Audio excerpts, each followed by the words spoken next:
2025 সালের প্রাক প্রাথমিক থেকে বিভিন্ন ক্লাসের যে ভর্তি হবে ছাত্রছাত্রীরা তার বিজ্ঞপ্তি স্কুল এডুকেশন ডিপার্টমেন্ট থেকে প্রকাশ করলো। 26/11/2024 এই নোটিশটা দেওয়া হয়েছে। তাকে কি বলা হয়েছে, যে 6 থেকে 14 বছর পর্যন্ত যে সমস্ত ছেলেমেয়েরা আছে বা শিক্ষার্থীরা আছে তারা কিন্তু ভর্তির জন্য প্রাইমারিতে ভর্তি হতে পারবে, এবং 6 থেকে 18 বিশেষ চাহিদা সম্পন্ন special needs, children with special needs, এই সমস্ত যারা শিক্ষার্থী আছে তারা কিন্তু ভর্তি হতে পারবে। এখন এই ভর্তি হতে গেলে কিভাবে ভর্তি হবে তার কিন্তু পদ্ধতি আগেও ছিল, এখনও সেটা রয়েছে, এবছরও সেটা বলা হয়েছে। সেটা কি বলা হচ্ছে, লটারির মাধ্যমে ভর্তি করতে হবে। প্রথম যেটা হচ্ছে যে লটারির মাধ্যমে ভর্তি করতে হবে। বিভিন্ন স্কুল যারা আছে বিভিন্ন ক্লাসে ভর্তি করার জন্য বিভিন্ন লটারির মাধ্যমে তাদের করতে হবে, এবং রিজার্ভেশন যে রুল আছে সেই রুল অনুযায়ী কিন্তু এটা কিন্তু ভর্তিটা করতে হবে। এটা কিন্তু স্ট্রিক্টলি মেনটেন করতে হবে যে রিজার্ভেশন পদ্ধতিটা। এবার যখন কোনো একটা ছেলে বা মেয়ে বা শিক্ষার্থী ভর্তি হতে হবে, কোন বয়সে ভর্তি হতে যাবে, তাহলে এখানে কিন্তু তার জন্য একটা গাইডলাইন আবার প্রকাশ করা হয়েছে। কি বলা হয়েছে না, প্রি প্রাইমারিতে যে 5 বছর থেকে এবং 6 বছরের নিচে যাদের বয়স তারাই কিন্তু ভর্তি হতে পারবে, এবং সেটা কখন ধরা হবে, 1/1/2025।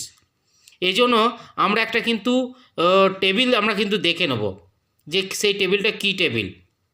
তো এখানে মোটামুটি যেটা বলা হয়েছে যে ক্লাস 1-এর জন্য 6 থেকে 7 বছর, 6-এর বেশি এবং 7 বছরের কম তারা ভর্তি হতে হবে ক্লাস 1-এর জন্য।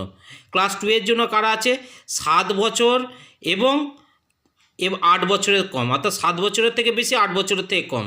ক্লাস 3-তে কী বলা হচ্ছে, 8 বছরের বেশি 9 বছরের কম। ক্লাস 4-এ 9 বছরের বেশি 10 বছরের কম, এরকম বলা আছে। ক্লাস 5-এ কী বলা হচ্ছে, 10 বছরের বেশি কিন্তু 11 বছরের কম। 6-এ কী বলা হচ্ছে, 11 বছরের বেশি কিন্তু 12 বছর বয়সের কম। 7-এ কী বলা হচ্ছে, 12 বছরের বেশি কিন্তু 13 বছরের কম। 8-এ কী বলা হয়েছে, 13 বছরের বেশি কিন্তু 14 বছরের কম। এবার এখানে কিন্তু একটা কনসিডারের ব্যাপার আছে। কি কনসিডার না, এখানে আমাদের দেখব যে ছাত্রছাত্রীদের যেটা আছে সেটা হেডমাস্টার মশাই 4 মাস পর্যন্ত কিন্তু রিল্যাক্সেশন দিতে পারেন, এবং স্পেশাল নিডস যাদের আছে তাদের কিন্তু 18 বছর বয়স পর্যন্ত ভর্তি হতে পারবে। এ দেখুন এখানে বলা হয়েছে যে হেডমাস্টার মশাই বা হেড অফ দ্য ইনস্টিটিউশন আর কি, তিনি কিন্তু 4 মাস পর্যন্ত এজ রিল্যাক্সেশন করতে পারেন। এইভাবে কিন্তু ভর্তির পদ্ধতিটা চালাতে হবে। বিভিন্ন পশ্চিমবঙ্গের যে প্রাইমারি স্কুল আছে, আপার প্রাইমারি স্কুল আছে, এইটা। এবার এখানে আর একটা কথা বলা হয়েছে, যে সমস্ত স্কুলে একই প্রিমিসেসের মধ্যে একই জায়গার মধ্যে যদি প্রাইমারি স্কুল হাই স্কুল থাকে তারা কিন্তু এখানে একইভাবে ভর্তি করে নেবে।